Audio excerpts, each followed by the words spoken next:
이번에는 두 가지만 기억하시면 됩니다. 도덕적으로 완성된, 그리고 대한민국의 번영을 지켜줄 수 있는. 반갑습니다. 김영현TV입니다. 본투표 이틀 앞두고 있습니다. 오늘도 뭐 반이나 지나갔다라고 하지만 사실상 후보에게는 아주 긴 시간이다라는 것이고, 또 뒤집을 수 있는 시간이다라는 겁니다. 오늘 옆자리 성도와의 교제에서 기도하고 꼭 투표합시다 였는데 말이죠. 많은 분들이 본투표장에서 이번만큼은 두 가지만 기억하면 된다라는 겁니다. 이 첫 번째는 도덕적으로 완성된 사람, 두 번째는 대한민국의 생존의 근간인 한미동맹을 굳건하게 지켜내고 번영을 가져올 사람. 이 두 가지만 기억하면 된다라는 것이죠. 대한민국 국민들이 윤석열 대통령 탄핵 전국을 지나면서 놀라운 사실들을 알게 되었죠. 대한민국의 반국가 세력들의 책동, 그리고 친중 성향의 정치인들이 대한민국의 선거를 얼마나 훼손시켜 왔는지를 말이죠. 그런데 사전투표를 시작하고 첫날부터 문제가 있었습니다. 민주주의 붕괴를 알리는 여러 가지 경고음들이 쏟아져 나오기도 했는데요. 대한민국의 선거 부정이 이젠 놀라울 만큼 뻔뻔하다라는 겁니다. 대선을 앞두고 중대한 위기를 맞고 있는 대한민국의 이 사전투표에 대한 부정의 의혹.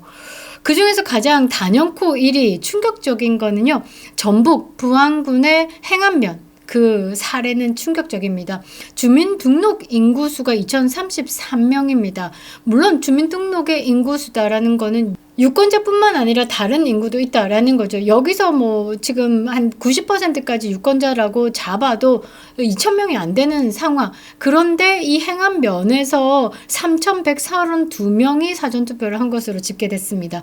관외 유권자가 해당 면에서 투표를 했을 수도 있다라는 선관위의 해명이 있었는데 말이죠. 그건 말이 안 된다라는 겁니다. 누가 농번기에 행안면까지 가서 들어가서 투표를 하냐라는 거죠. 행안면은요, 찾기 쉬운 건 아닙니다.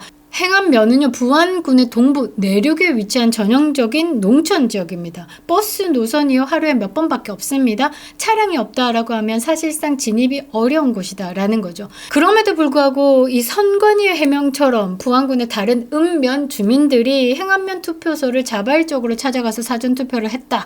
그래서 인구수보다 투표자 수가 더 많다. 이게 간단한 상식에 반한다라는 겁니다.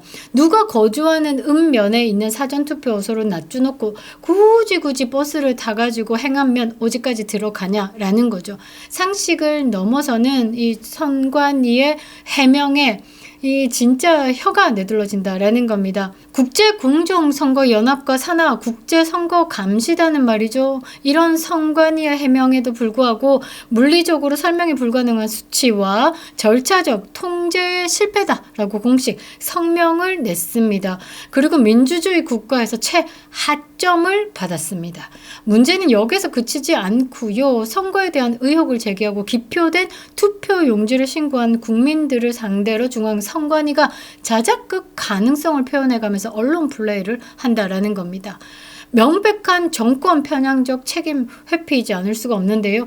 저는 퍼뜩 떠오르는 게 과거 문재인 정권에서 서해 공무원 피살 사건의 문제를 이 월북몰이로 덮으려 했다라는 것입니다.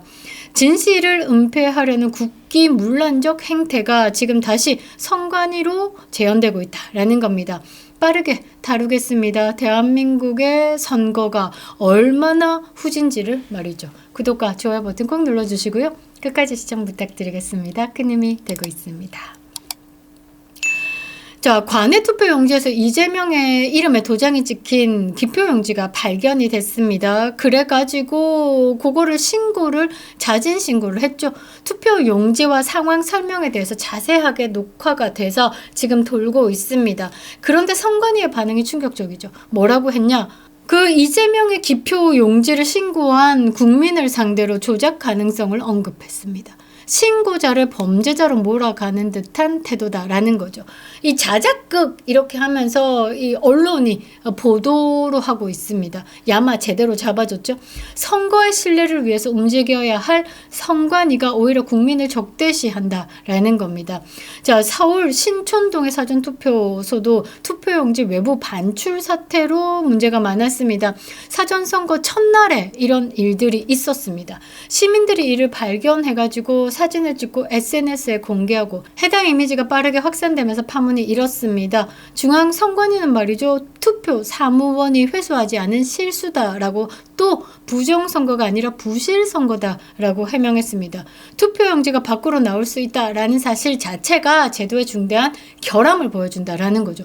그거 투표용지 들고 가서 대량 인쇄해서 넣을 수도 있고 투표용지를 받은 사람이 바꿔치기 해서 다른 사람이 들어가서 기표할 수도 있는 문제고 이게 단순한 실수가 아니다라는 겁니다. 부정행위로 이어질 수 있는 허점이다라는 거고 이 일 이후로 전국에 막 경찰 신고가 어마어마했습니다. 왜? 국민을 불안하게 했으니까 중앙선관위가 하는 지시 딱 요런 수준밖에 소쿨에서 나아진 게 없으니까 국민들이 조금만 의심이 된다라고 하면 선관위 자체를 믿지 못해서 전부 다 경찰에 신고했습니다. 부산의 한 지역 같은 경우는 37번 경찰이 출동하기도 했습니다. 그리고 진짜 심각한 걸 한번 다뤄볼 텐데요. 독립신문이 다루고 있습니다. 타임머신 투표지 이게 뭐냐라고 보니까요. 이 SNS에 올라온 한 장의 사진이 문제가 됐습니다. 네티즌들은 이거 빼박이다, 부정선거다라고 이야기를 하는데 내용이 뭐냐? 이 투표용 사진 한번 띄워드리겠습니다. 투표용지 아래 오른쪽에 바코드가 있습니다. 이 바코드를 스캔해 보니까 이 끝번호 46497 이거에 대한 해석을 해보니까 이게 오전 9시 13분 54초에 발행되어야 할 투표용지다라는 거죠. 그런데 여기에 이재명이라는 이름 옆에 도장이 콕 찍혀 있어가지고 전화를 했습니다. 경찰에 신고를 한 거죠. 경찰이 온 게 오전 7시 10분에 왔습니다. 오전 7시 10분에 이재명이 찍혀진 투표용지를 발견해서 신고를 했는데 이 투표용지가 이 9시 13분 54초에 발행되어야 할 투표용지다라는 거죠. 이거 뭐라고 생각해야 됩니까? 이걸 갖고 부실이다라고 말할 수 있냐라는 거죠. 미리 투표용지를 막 뽑아가지고 기표를 해놨다라는 겁니다. 그러면 자, 한 가지 생각해 볼 수 있는 게 뭡니까? 진짜 9시 13분 54초에 발행되어야 할 투표용지는 발행이 또 된다? 아니면 안 된다? 이거에 대한 고민을 해봐야 되겠죠.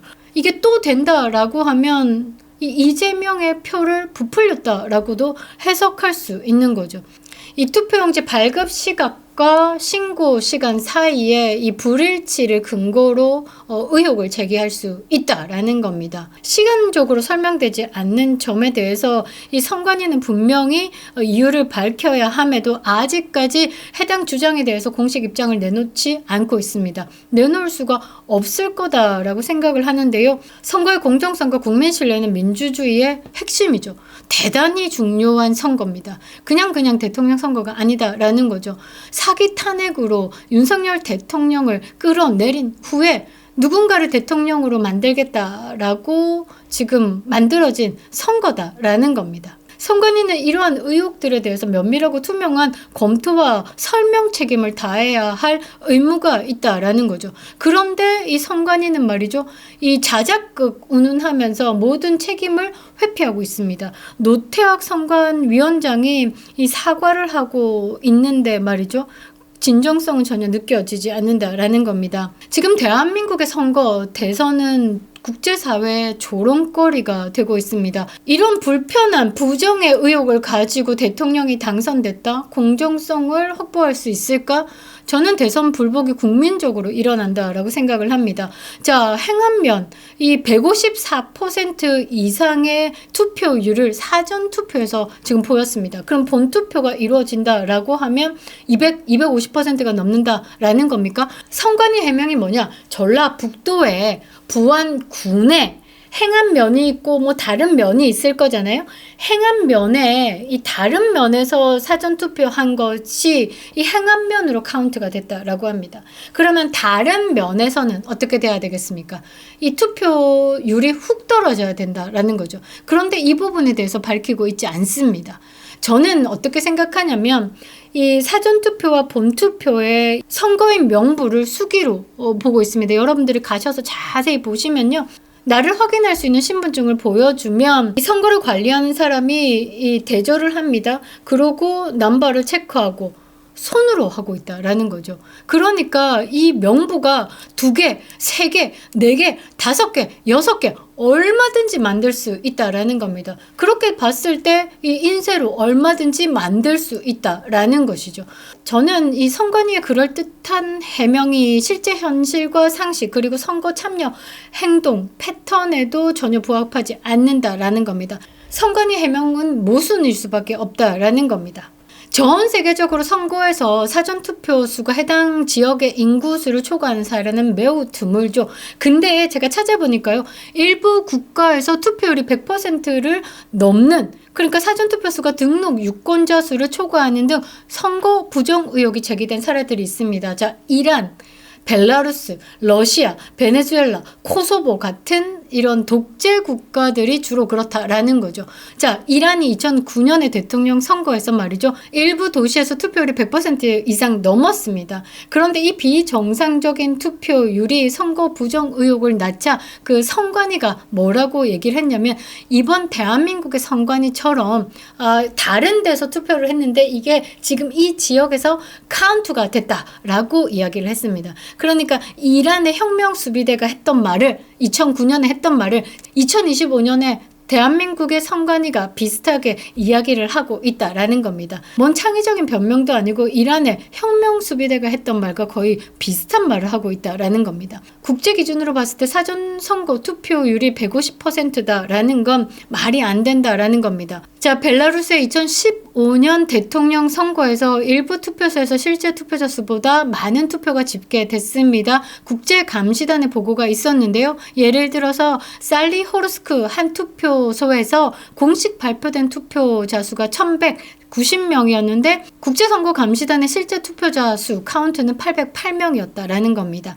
2024년 러시아의 대통령 선거도 일부 지역에서 투표율이 비정상적으로 높게 보고가 됐었죠. 국제선거감시단은 이러한 결과가 선거 부정의 증거일 수도 있다라고 지적을 했습니다. 베네수엘라도 그렇고요. 코소보도 일부 지역에서 투표율이 94%가 달하는 등 비정상적으로 높은 투표율을 보였습니다. 그리고 일부 투표소에서도 대한민국의 사례와 비슷하게 100%를 초과하기도 했습니다. 그러니까 지금 대한민국이 말이죠. 주로 벨라루스, 러시아, 베네수엘라, 코소보, 이란 같은 국가와 비슷한 사례를 기록하고 있다라는 겁니다. 아니, 대한민국이 민주주의가 얼마나 발전한 나라인데 겨우 비교된다는 나라들이 다 이런 독재 국가다라는 겁니다. 그러니까 다시 생각해보면 대한민국의 민주주의가 러시아, 이란 수준으로 떨어졌다라고도 볼 수 있는 거죠. 이제 우리는 묻지 않을 수가 없는 거죠. 이게 진정한 선거입니까? 라고 말이죠. 인구수보다 많은 사전투표가 기록되기도 하고요. 이재명이 기표된 투표용지가 발견이 됐고요. 그리고 2번 사전투표를 했다라고 보고된 바도 있고 강남 같은 경우는 남편의 투표를 대리투표하기도 했습니다. 선거 신고자를 이 선관위가 자작극이라는 프레임을 잡고 공격하기도 하죠. 이 모든 것을 두고도 아무 문제 없다라고 말할 수 있는지, 이게 부실 선거입니다라고 또 말할 수 있는지, 소쿠리 투표함만 없을 뿐 하는 짓은 달라진 게 없다라는 겁니다. 만일 이게 지금 수사로 이런 부정의 사실들이 확인된다라고 하면 특히 전북 같은 경우 이 투표율이 150%가 이상 넘어갑니다. 이게 지금 부정선거, 그러니까 특정 후보를 밀기 위해서 한 지역에서 이렇게 부정을 일으켰다라는 것, 진짜 특정 지역과 특정 정당이 결탁해서 국가의 근본을 유린한 거대한 범죄가 될 수 있다라는 거죠. 전라도는 범죄 도시가 되어서는 안 된다라는 겁니다. 아니길 바라고요. 정말로 부정이 없었다라고 하면 선관위는 왜 국민의 신고를 자작극이라고 덮으려고 하는 겁니까? 정말로 선거가 공정했다라고 하면 왜 국제선거감시단을 거부하는 겁니까? 지금 필요한 건 말이죠. 해명이 아닙니다. 진상 규명이다라는 거죠. 대한민국의 민주주의는 지금 중대한 분기점에 서 있습니다. 도덕적으로 부패하고 부정의 온상인 이재명이냐, 도덕적으로 완성된 김문수냐, 이 선택의 기로에 서 있기도 하고요. 대한민국이 민주주의로 가느냐 아니면 사회주의 국가로 가느냐 하는 분기점에 서 있습니다. 우리는 결코 이 부정에 대해서 눈 감을 수 없다라는 것이죠. 많은 분들이 댓글을 어떻게 달아주시냐면요. 윤석열이 옳았다라고 달아주십니다. 대한민국의 반국가 세력들, 부정선거로 고위층에 자리 잡아서 이 친중과 친북 행보를 하고 있으면서 대한민국을 통째로 넘기려고 하고 있는 이 반국가 세력들을 그가 아니었으면 대한민국 국민들은 몰랐을 겁니다. 뜨거운 솥에서 천천히 삶아 죽는 개구리가 됐을 수도 있다라는 겁니다. 생각만 해도 끔찍한데요. 그래서 우리는 윤 어게인을 외치는 거겠죠. 대한민국의 자유와 민주주의를 되찾는 싸움을 하고 있는 겁니다. 그립다 윤석열. 김영은 TV였습니다.